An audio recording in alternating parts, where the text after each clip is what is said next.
Wij zijn bij Comic-Con. We hebben er vet veel zin in. We gaan vet veel leuke mensen ontmoeten. We gaan vet veel leuke dingen bekijken. Ik ga vooral naar de Dungeons & Dragons sectie. Want er is een hele afdeling speciaal voor Dungeons & Dragons. Suus, wat ga jij allemaal doen? Ik ga kijken hoe onze twee broers met elkaar strijden om te bepalen wie de main character is en wie de bonusbroer is vandaag. En ik ga verder gewoon een beetje kijken wie ik allemaal kan bekijken. Jamie Campbell Bower misschien, I don't know. We hebben er vet veel zin in. Let's go! Over enkele minuten gaat hier zo meteen de Q&A met Jamie Campbell Bower eindelijk beginnen. We hadden hem ook graag een vraag willen stellen, maar blijkbaar ben ik niet de enige fangirl, want dit is de rij. Erg lang.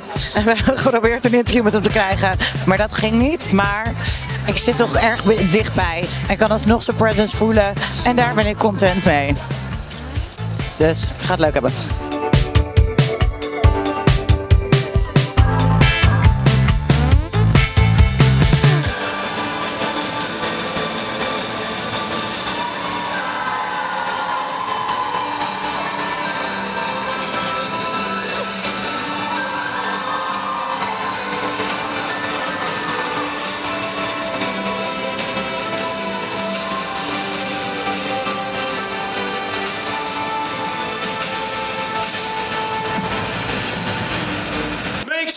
For the grand, incredible, the unbelievable, the talented singer, musician, actor, my man Jamie Campbell Bower!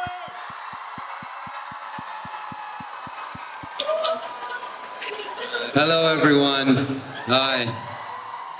Thank you so much for an amazing weekend. Thank you. Thank you.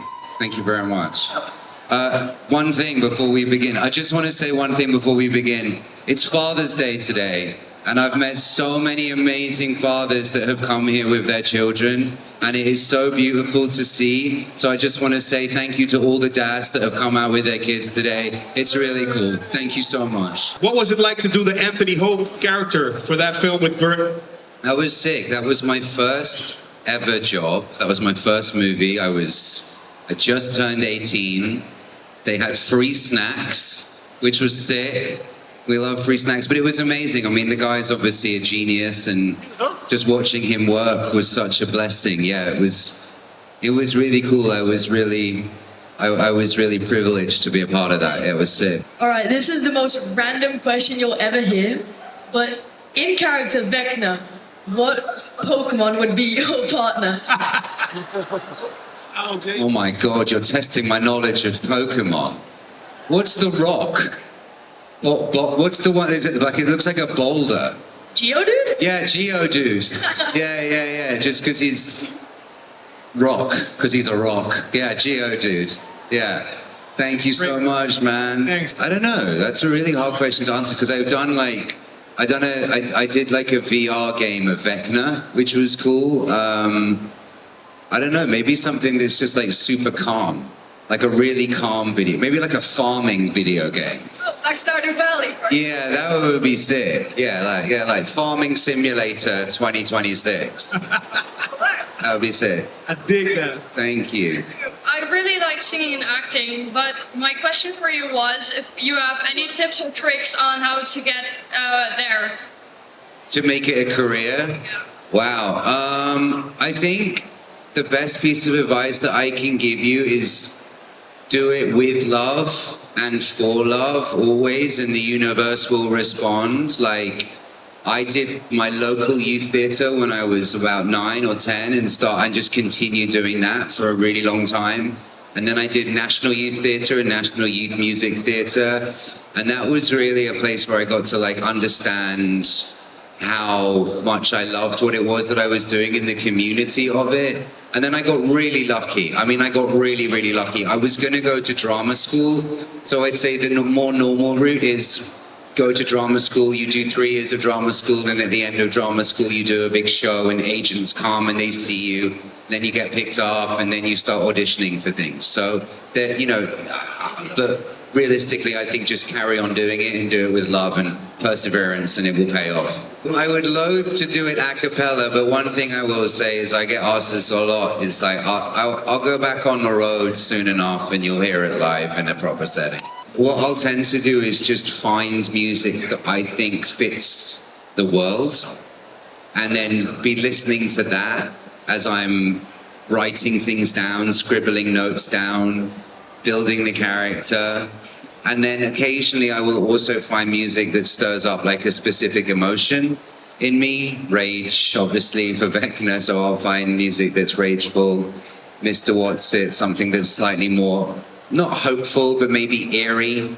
Oh my God, Vecna would work in IT. And he would be so unhelpful. Yeah. And would anyone survive? Yes, I think everyone would, but I think he'd go home really upset all the time and hating everyone. What cast member of Stranger Things did you learn most from, and what did you learn from them? That's such a beautiful question. One thing that I think I really enjoyed on season 5 was working with the kids. Being, you know, like I'd be there like all like moody and whatever, and they would be giggling or having a good time. And it reminded me that I can also have a good time when I'm working. Like, that was really cool. Watching Millie work was amazing. Like, she's so dedicated. She moves really well. Like when she's doing fights, like she moves really well. So that was pretty cool. So I'd say like either the kids, yeah, so like Nell and everyone from season 5 or Mills, you know, like dedication and enjoyment. Okay, Yeah, thanks. thank you. I'm really excited to see what they've done in the edit. I'm excited to see the grade. I'm excited to see the special effects and the visual effects and everything. Whereas with music, I'm like, oh my God, I've done as much as I can. I now just have to hand it over. That's a scary place to be at, you know what I mean? I obviously made, as you very kindly said earlier, that film Oorlogswinter, which was so much fun to shoot here. We shot in here and we shot in Lithuania as well, so that was really cool. But what I love most, and I love Amsterdam so much. So beautiful with the canals and everything, It's right? stunning. Yeah. It is absolutely beautiful. I love the art. Oh yeah, me. I love the design. I love the people, the way the city feels. Like, it's just a beautiful, beautiful, really inspirational place to just walk around. And the food here, Yes. the food. Gorgeous, but insane. So my question was, what are your top 3? Food is good. If anybody couldn't hear, was what was my favorite scene in Mortal Instruments City of Bones.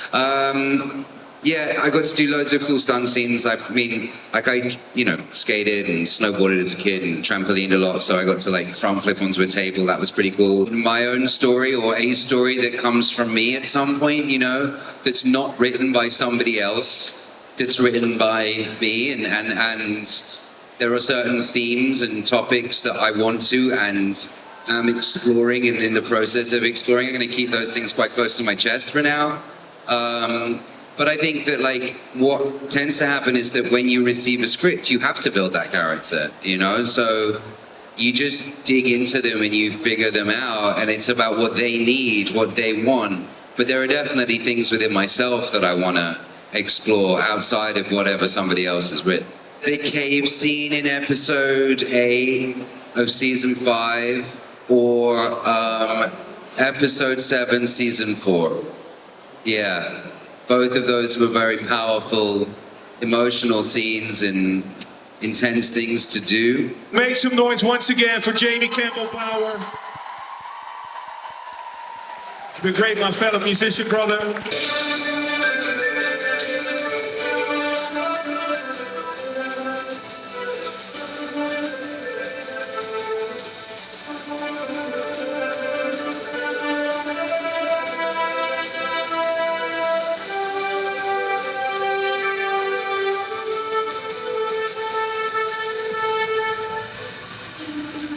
This is the grand, incredible, the iconic Mr. Giancarlo Esposito! What's up? What's up, you twins? What's up? My man. Yes, sir. You want to sit right there? Big brain. Yeah. No, that's Boom, big energy. Hey, listen, real quick, from the bottom of my heart, this man is very important to me. I'm a student of your body of work since the 80s, and he's been in so many classic films, but you mean a lot to us as artists, especially in the hip-hop community, and you stole my cinematic heart as bugging out and do the right thing. Please give him a warm welcome again, Giancarlo Esposito. Thank you! Let's get it. Thank you! How come you ain't got no brothers on the wall? we gotta talk about that. You know that's right. Wow, I love being back here in the Netherlands, I tell you. Utrecht, you got it going on! You were born in Copenhagen? Copenhagen, correct? Denmark, yes. And so you lived in Europe, I mean, when you were real little? Yes, indeed. And then you moved to Manhattan, is that correct? That's right, 5 years old. 5 years old. And is this true? You ever considered to be a priest? I considered it, But you didn't do it. I didn't do it. I became an altar boy instead.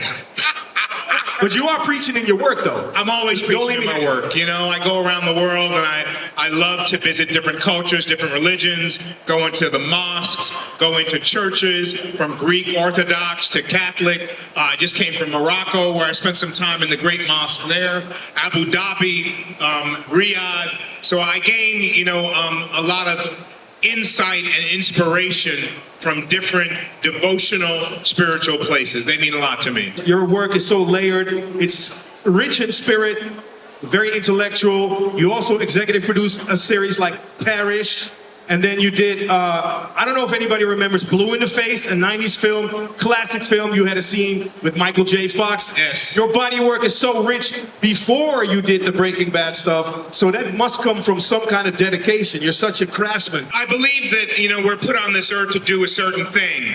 And sometimes it takes some of us a little longer to connect with what that is. For me, I feel very blessed to love what I do. And because I love what I do, I'm a journeyman. I'm always learning from that process. And I'm also giving myself over to that process. So for me, I learned at an early age that if I dedicated myself to something, I know that it would fill me up. And my love has deepened over time, which is why I'm still doing it. I would say it is one of my callings. Got you. What you do today determines your tomorrow. If you're willing to put in the time and the bandwidth, the space, the energy, the sacrifice, the dedication, then you will then reap the reward of that. The reward may not come in money, it may not come in fame or stardom, but it will come in essence, in you being filled up and you being connected to something that you love to do for the right reason. It will fill you. So, are you ready for your question? We took over a block in Brooklyn and we made it our home, and it felt like Hollywood in Brooklyn. Spike Lee has been a dear friend for many years, but at that time he was our fearless leader. We all followed his lead and he allowed us to create. In life, if you are inspired, then you inspire yourself and inspire others, which creates a situation and feeling where you're uplifted. And we were uplifted by the script, by the material, by what was happening in Manhattan at the time. People ask me, did you know that this movie was going to blow up and be what it was? And we had a feeling, we were also in the trenches and dedicated, that it was going to be something that people would at least appreciate. Spike said to me, Giancarlo, they say it's going to be rioting in the street. They say it's going to be rioting in the street. And I said, no, Spike, there'll be rioting, but it'll be joyful rioting, that finally a movie that comes out that depicts the organic truth of what's going on right now in our history in New York. So as we continued to shoot, we felt like we were building something that people would really pay attention to, not only culturally, but politically and also spiritually. Yeah, Radio Raheem forever, man. Oh, we love you, Radio Raheem. Bill Nunn became one of my best friends. I miss him terribly, but he's still with us, and he's looking down, and I know he's walking right with me now. I had to take away all of the confidence, or some of the confidence, that Gustavo had in Do the Right, in Breaking Bad, and allow him to be a little more vulnerable. A chink in his armor, not so confident inside of him, so that we could see if those shows were bookends and Better Call Saul came first, it would flow fluently into Breaking Bad. Okay, thank you so much. You're welcome. I really am happy to see you, and I really enjoyed Breaking Bad and Better Call Saul.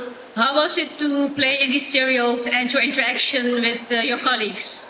I love the cast of this show because we all knew what our characters were. So no one was trying to top another. We were trying to make great music together. When you're an actor, it's very important, even in our lives as human beings, to listen. Listen to the energy of the room. Listen to the energy of your acting partner. Feel and give space. In the theater, we have a saying that when I'm speaking, we give space to, other actors give space to me, and I give space to them. Where is the attention supposed to be? And so you honor the music and rhythm and symphony of the scene, of the writer's words. And I loved working with Bryan Cranston because we were very synchronicitous in our work, as well as Tony Plana. All the other actors in the show had an incredible synchronicity with each other. To know what felt more badass, playing a drug kingpin or a galactic dictator with a dark saber and a cape? Well, you know, what's more badass to me is playing the drug kingpin, who is the anti-hero, who really wanted to be the hero. So there's a flip side. You know, I feel like the anti-hero, the villain, is a fallen hero. So he should have some of the qualities of a hero. To be able to lead people, guide people, be smart, assume I know everything. Right? That's what Moff Gideon says, and that is the idealism that Gustavo Fring has in Breaking Bad. So there are some similarities.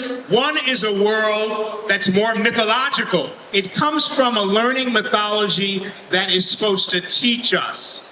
And so I feel that's important to integrate into any show that has a mythological essence. But you're able to have fun with it as well.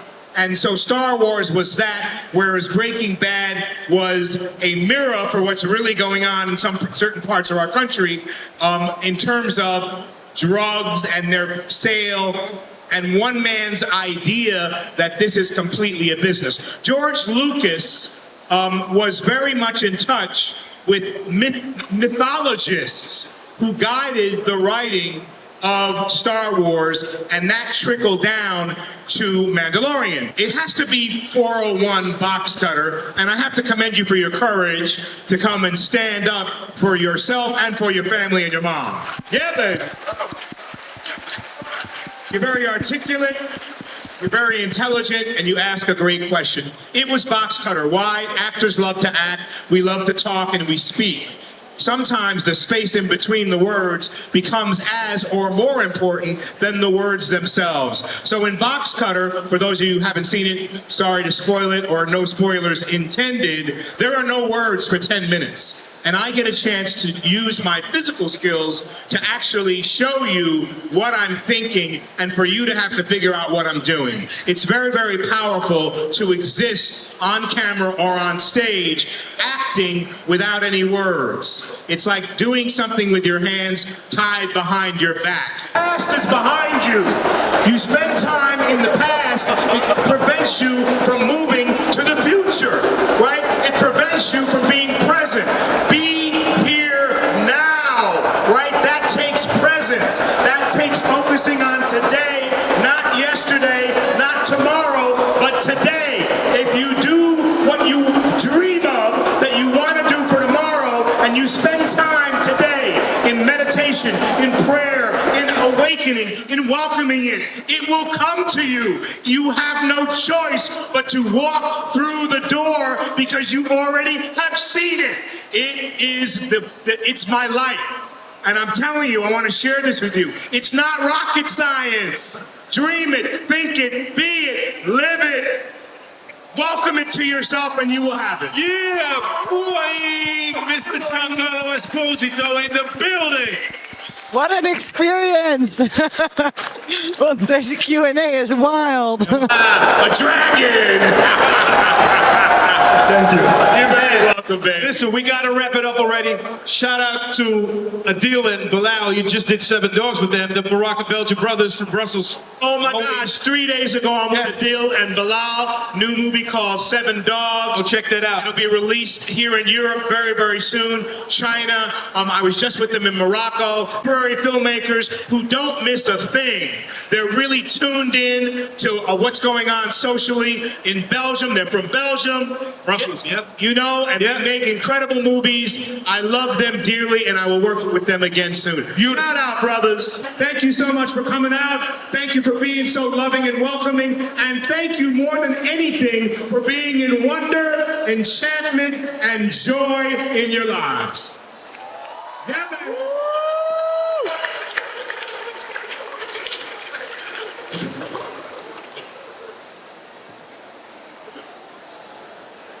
Laat je nog 1 keer horen, Giancarlo Esposito! Hallo, hallo, hallo. Oh, hallo. Wij komen net van de Q&A van zowel Jamie Campbell Bower als Giancarlo Esposito back-to-back. En ik dacht, dat wordt een zware zit, best wel lang, maar het was allebei superleuk. Jamie Campbell Bower is gewoon ultieme rockstar. Ik heb een paar mensen I love you tegen hem horen zeggen. En ik heb geleerd dat zijn stopwoord sick is. Ik denk dat ik nog nooit zo vaak sick in één go heb gehoord, maar super vet. En daarna Giancarlo, deze man.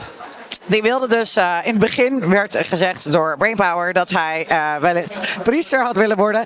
En dat hebben we gezien. Wat een energie. Tony Robbins is er niks bij. I love it. Ik ben weer helemaal energized. Lopen we al? We lopen al lang. Oh, jeez. Oké. Moeten we nog iets doen? Springen weer, denk ik. Oké. 3. Het laatste beetje energie. 2. Maar gaan we het heel energiek doen of gaan we het instorten doen? Uitsluiten. Oké. Ja. 3, 2, 1. It's a wrap voor Comic-Con Zomereditie 2026. Wij hebben het echt ontzettend leuk gehad. We hebben zoveel leuke dingen gezien.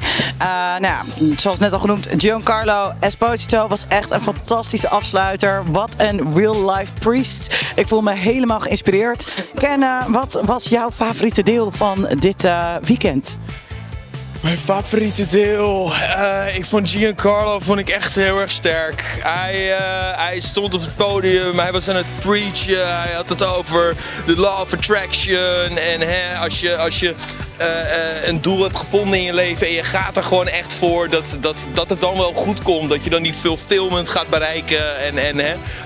Ik heb meerdere kippenvelmomentjes gehad.